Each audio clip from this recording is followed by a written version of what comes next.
আর মাত্র ৭৭ দিন বাকি, তোড়জোড় করে ঠাকুর তৈরি হচ্ছে।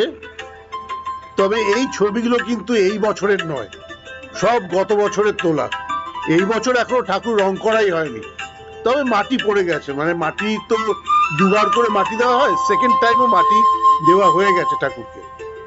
এই সব ছবি সল্টলেকের কার্তিক চন্দ্র দাসের স্টুডিওতে তোলা। ও সল্টলেকের একমাত্র ফটো যে ঠাকুর তৈরি করে, আর সারা বছরই কোনো না কোনো ঠাকুর তৈরি করে। আর আমি সারা বছরই শুট করি। আমি দেখলাম ঠাকুর তৈরি করার টেকনোলজিটা কিন্তু দারুণ। সেই মানে ফ্রেমের ওপর খড় দিয়ে বেঁধে, তারপরে মাটি দিয়ে লেপে, তারপরে আবার মাটি দিয়ে, তারপরে রং করা, সবই কিন্তু একটা টেকনোলজি।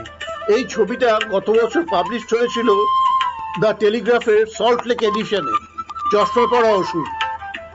আজকাল অবশ্য ঠাকুর তৈরি করতে যেই রং ব্যবহার করা হয় সেটা কিন্তু বেশ ইকো ফ্রেন্ডলি।